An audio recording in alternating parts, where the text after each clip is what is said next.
Hoje a Band News FM dá sequência à série de entrevistas com pré-candidatos e pré-candidatas à Prefeitura de São Paulo.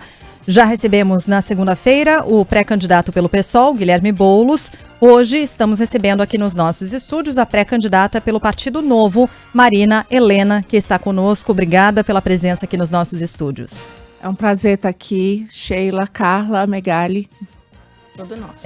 Quero começar perguntando sobre, já que a senhora é do Partido Novo, e também tem outras questões a respeito do partido. Não, Sheila, você, por favor. Ah, então tá bom, já fico mais à vontade. O governador do seu partido, Romeu Zema, tem sido duramente criticado e ontem, mais uma vez, ele se manifestou sobre isso, reafirmando a sua posição por desobrigar a vacinação infantil como uma condição para a entrada de crianças em escolas, prestando, ao nosso ver, um desserviço à população, indo na contramão do que prevê o Estatuto da Criança e do Adolescente. A senhora concorda? A senhora tem uma criança em casa, está grávida, vem aí um bebezinho. A senhora concorda com o governador do seu partido? Na verdade, Sheila, eu acho que tá havendo bastante desinformação aí. O que aconteceu hoje só o Brasil está requerendo a vacinação de Covid para crianças até 6 anos de idade. Pode procurar, nenhum outro país do mundo tornou isso obrigatório. E o que ele fez foi seguir uma recomendação da ONU e da Organização Mundial de Saúde de que as crianças não devem ser privadas da escola em hipótese nenhuma por conta dessa vacinação. Por que isso foi feito? Porque primeiro que esse não é um grupo de risco em relação à Covid. Segundo, que vários países saíram dizendo que os efeitos, principalmente para as crianças, ainda não são conhecidos.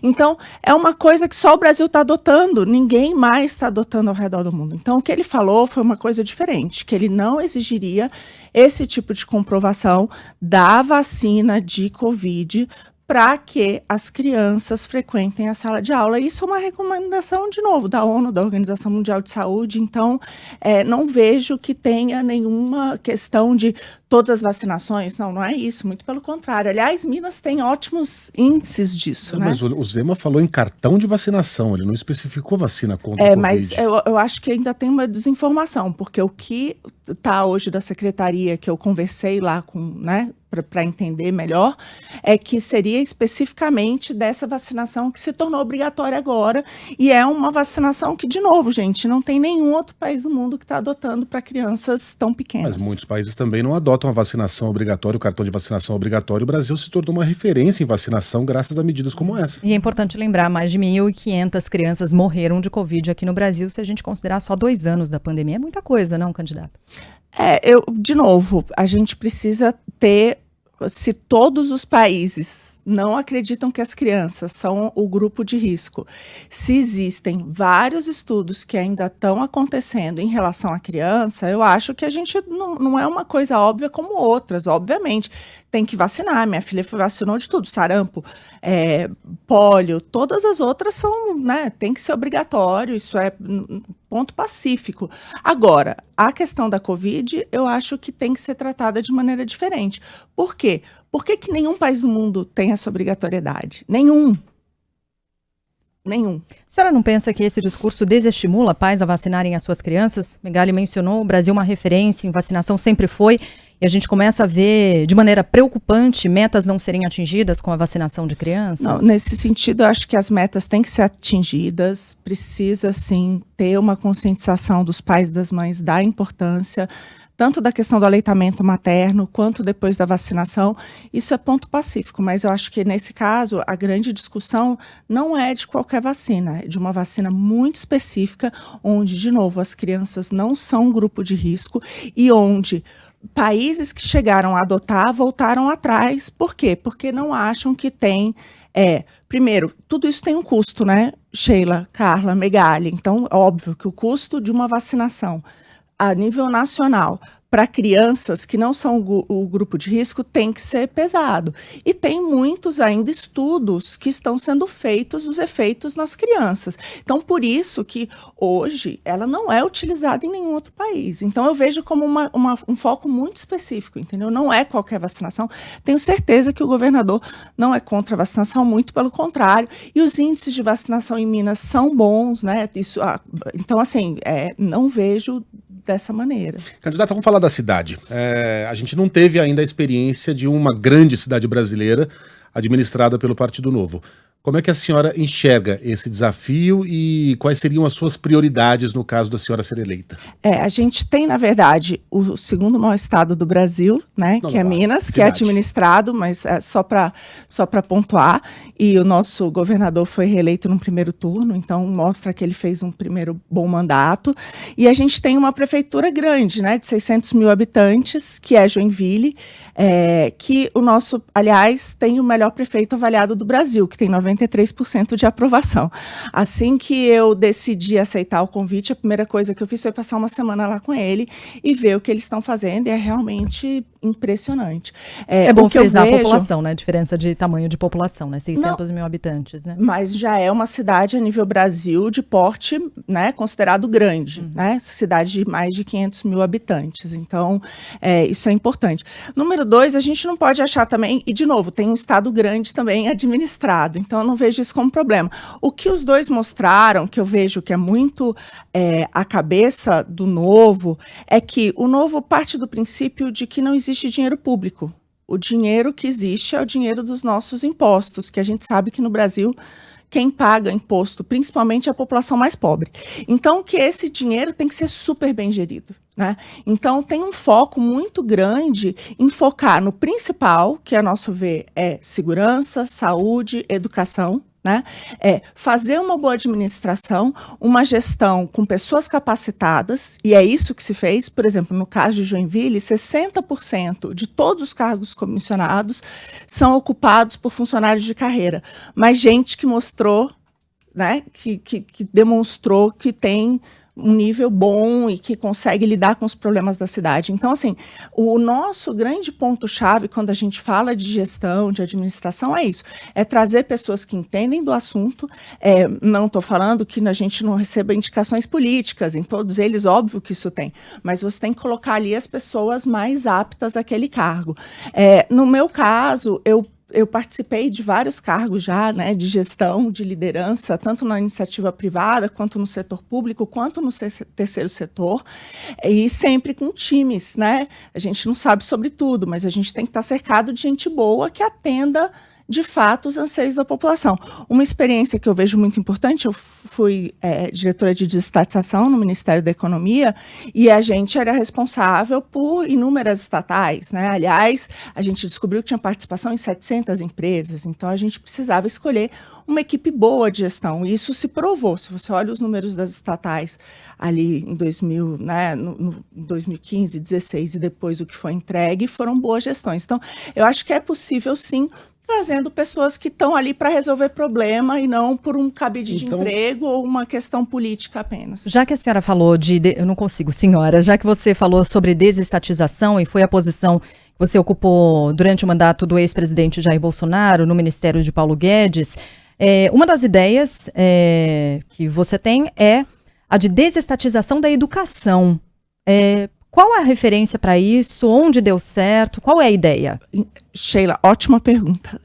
Aliás, é um tema que, infelizmente, São Paulo debate pouco, e hoje o principal, é bom que isso fique claro, o principal investimento de todas as prefeituras hoje no Brasil é a educação, porque a educação é principalmente do município, né? É onde você pega a criança desde a creche até os 15 anos de idade. Então, é a fase principal e é uma obrigação do município.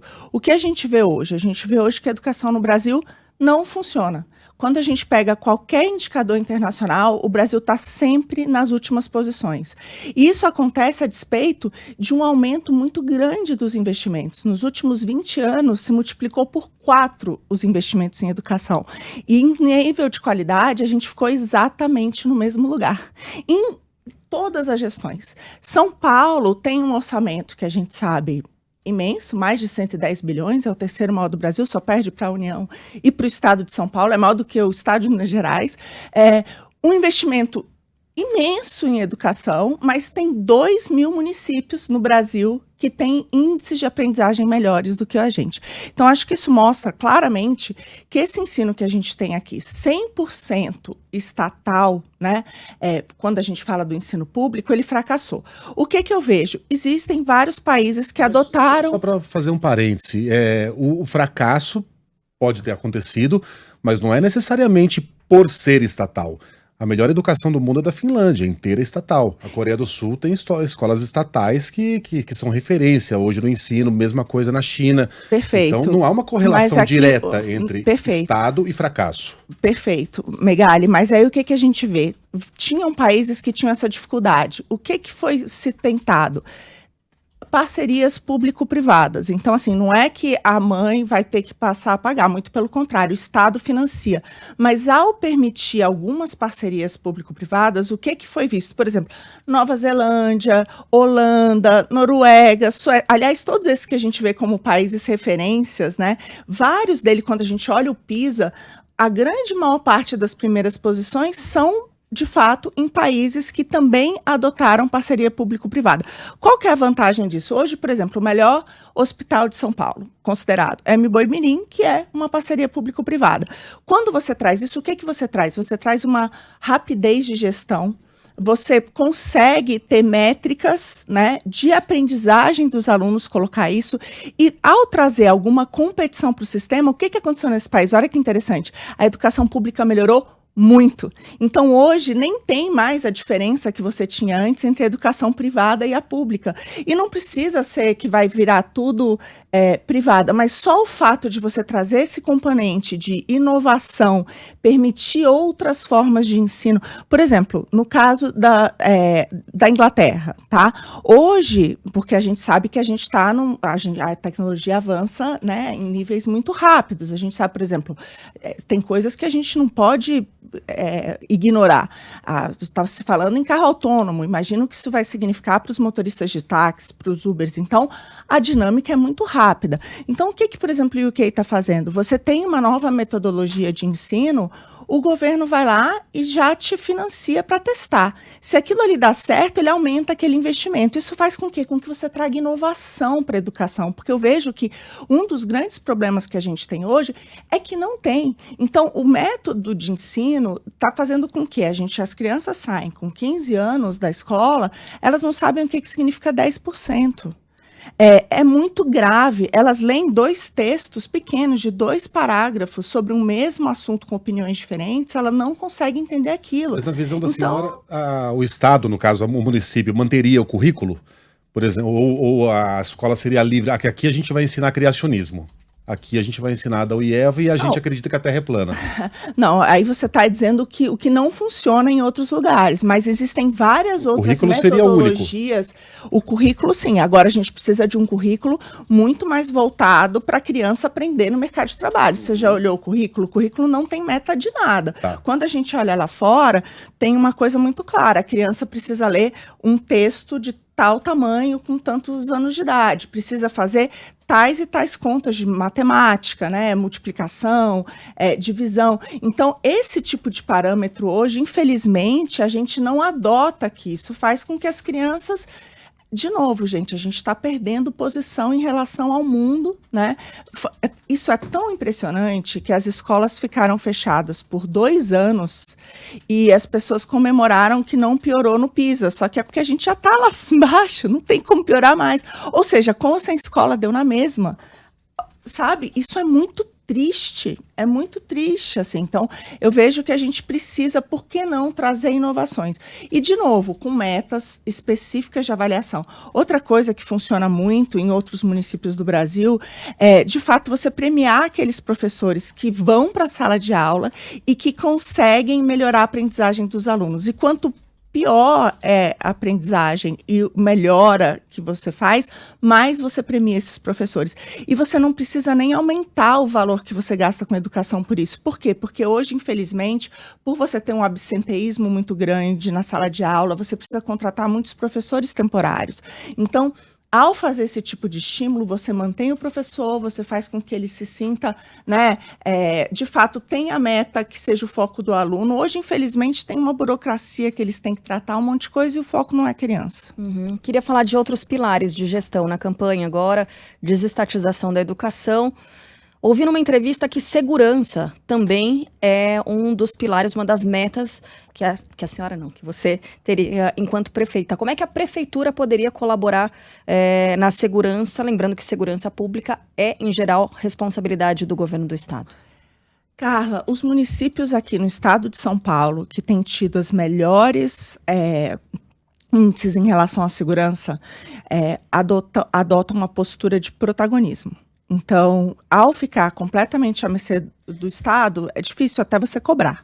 Então, o que a gente vê que acontece nesses municípios? Hoje, São Paulo gasta 1%, um de cada R$100 que são gastos aqui no município, vão para a segurança. É muito pouco. É muito pouco. Então, precisa, sim, aumentar esses investimentos. Você pode triplicar esses investimentos, com certeza. E aí você precisa fazer o quê? Primeiro, aumentar o policiamento e o efetivo na rua. De fato, polícia ostensiva, você precisa investir na ampliação da guarda municipal. Hoje, São Paulo tem um número de GCMs um pouco acima de 7 mil pessoas. O Rio, só para ter uma ideia, tem o mesmo número para metade da nossa população. Então, daria para dobrar a GCM com tranquilidade, né? E fazer com que, com isso, você, de fato, tenha mais policiamento nas ruas. Isso é muito importante para a prevenção. Fora isso, você pode investir em tecnologia.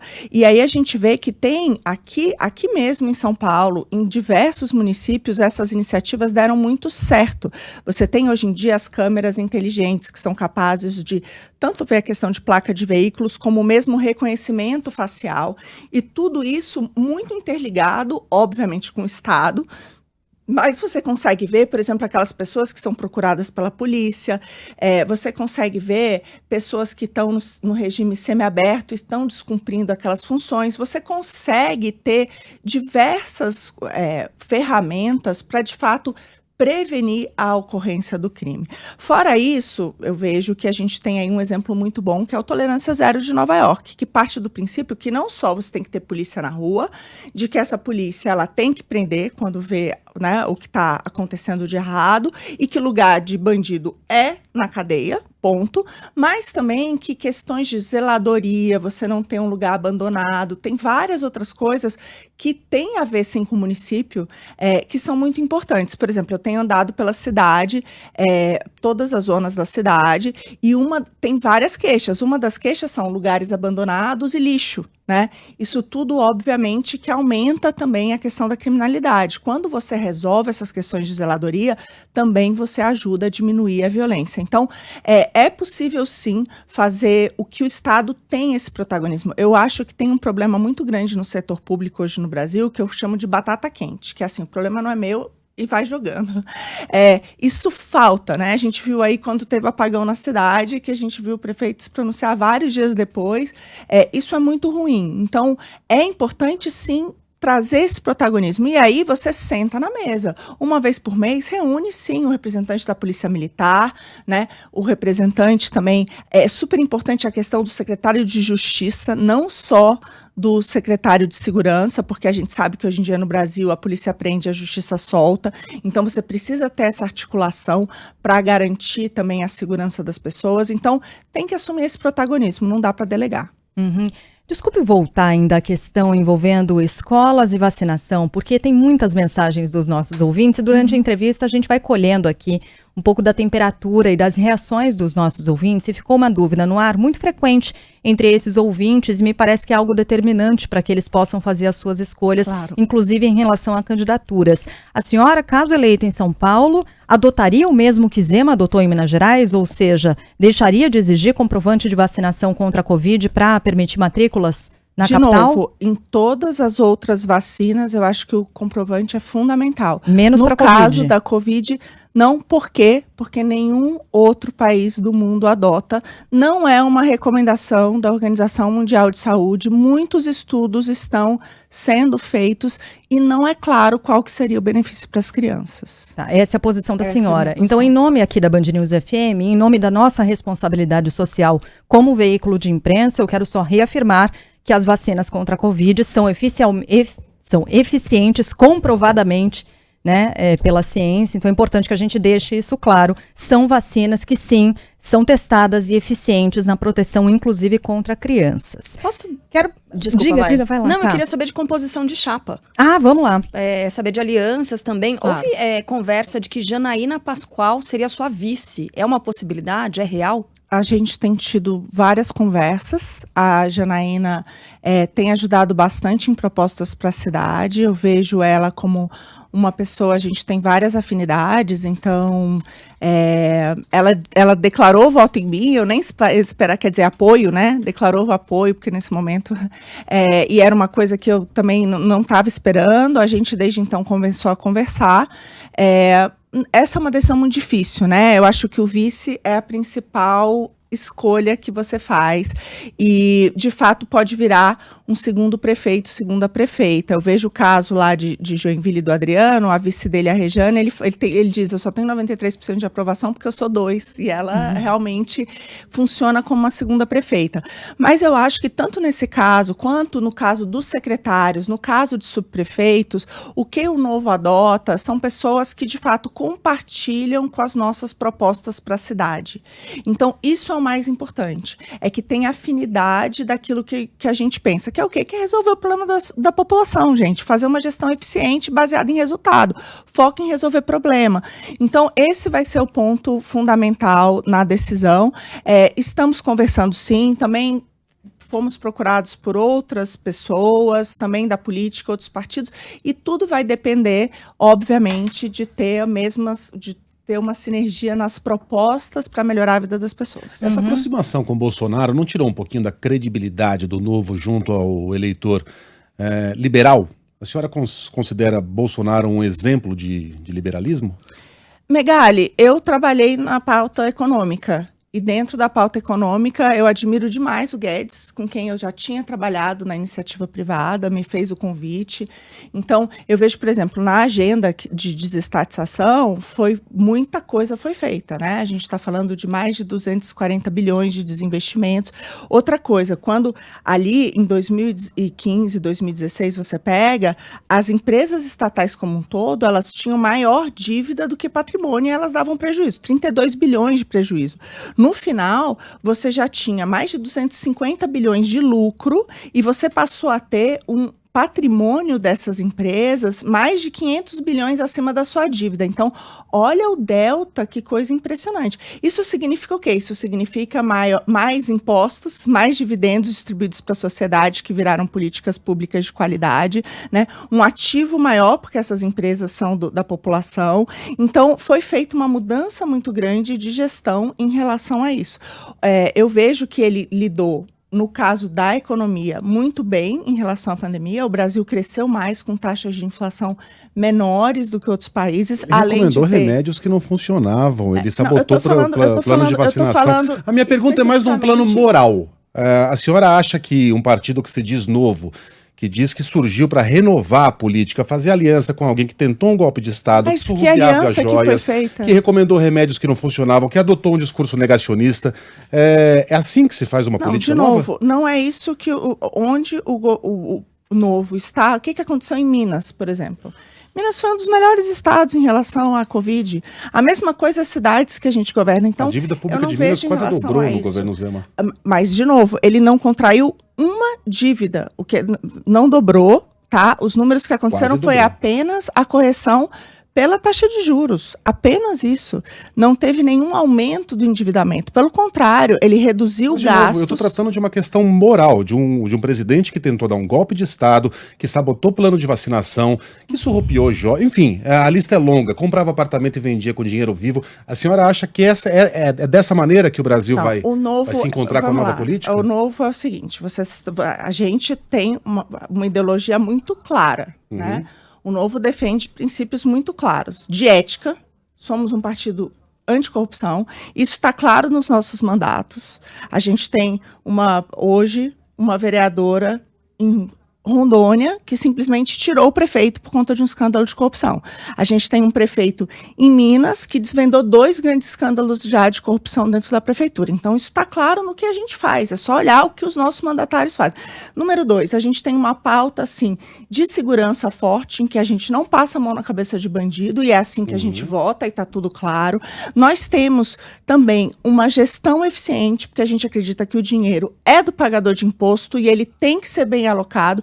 e assim a gente vota. Então, a grande verdade é que se você olhar hoje o Novo, a bancada do Novo, independente do Bolsonaro do PL, estou falando do Novo, do partido que eu estou, a gente vê que é o principal partido de oposição ao atual governo. Por quê? Nas suas votações. Porque acredita que não são as melhores ideias para o Brasil. Então, em alguns momentos há convergências, em outras há divergências. E isso é de acordo com aquilo que a gente defende. Então, temos ideologias muito definidas, é só entrar no site que está tudo ali. Qualquer um que é candidato tem que estar de acordo com essa ideologia. Então é isso, nós temos... É uma coisa. Agora, em alguns pontos há convergência, em alguns pontos há convergência, em outros há divergência, em outros há divergência. A defesa do Estado Democrático de Direito é uma convergência ou uma divergência? O Novo é a favor da democracia, com certeza. Isso não tem... Pelo contrário, o que a gente está vendo aí, vamos lá, o que a gente está vendo nos últimos dias foi o Lula ser parabenizado por um grupo terrorista que é o Hamas, né? E apoiar e dizer, comparar o que foi feito. Mas a gente não está falando do Lula aqui. Não, mas o que eu quero dizer é, essa questão, para mim, é muito clara. O Novo é favorável à democracia? Tá lá, é um dos principais princípios.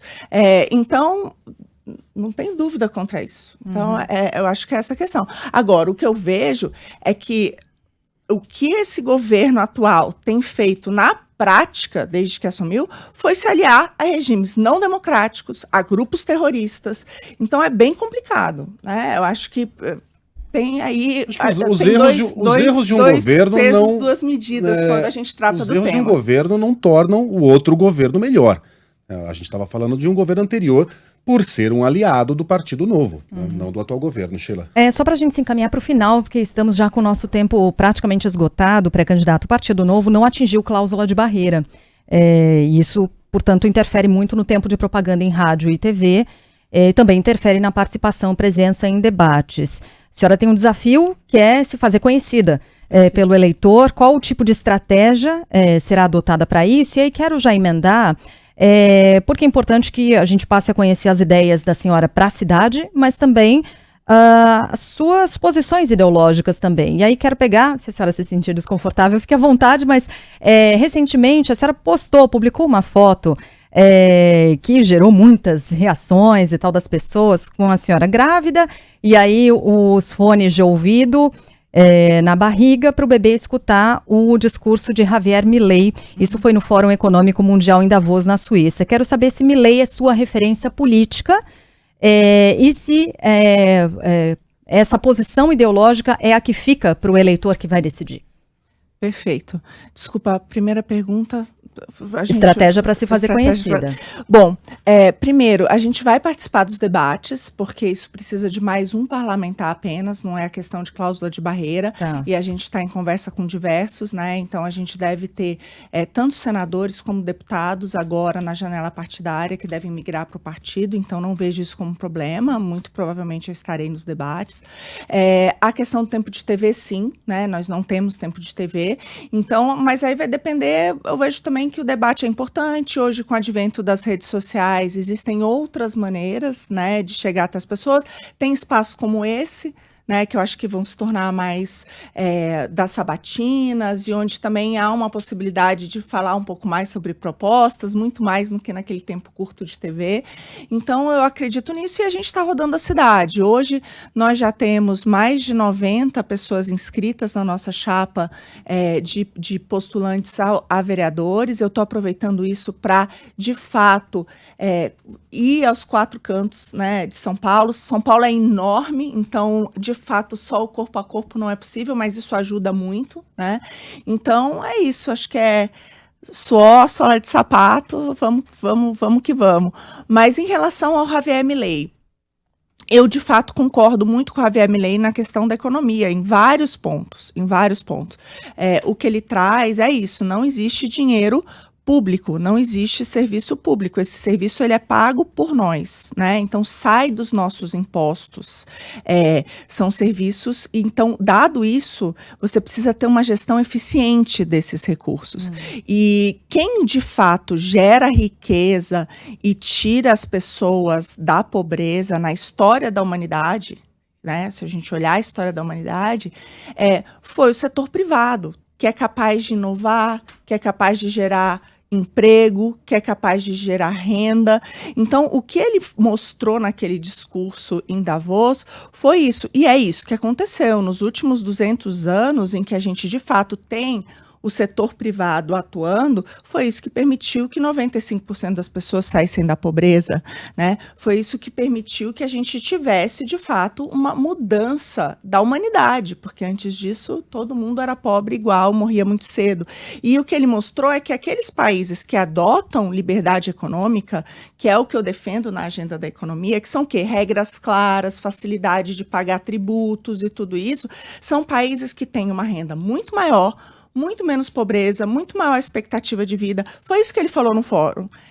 E aí eu acho que tudo aquilo que ele falou é aquilo que eu ensino já para minha filha de 7 anos e que com certeza eu vou ensinar para o Theo.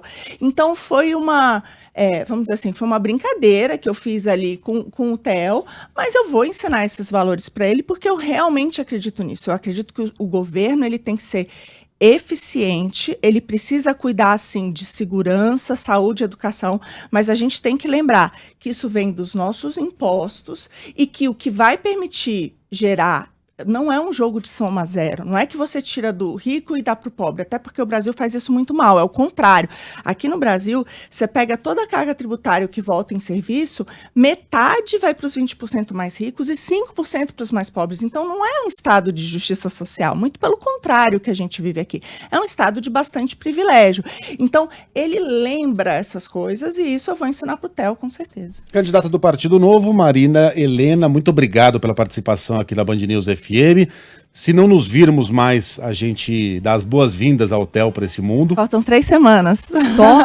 3 semanas. Reta final ainda. Boa sorte na campanha e obrigado pela participação aqui na Band News. Obrigada a vocês, um grande prazer. Obrigada pela presença. Só lembrando aqui que no nosso nessa estúdio. semana nós estamos recebendo, né, os pré-candidatos à Prefeitura de São Paulo. Na segunda-feira nós recebemos o Guilherme Boulos, do PSOL. Nós havíamos recebido a confirmação de que Tabata Amaral, do PSB, compareceria, viria ontem, porém ela alegou compromissos com o mandato de deputada federal, não esteve por aqui. Na sexta-feira, a gente vai receber o atual prefeito, candidato à reeleição, Ricardo Nunes, do MDB. Isso aí. Agora são 10h36.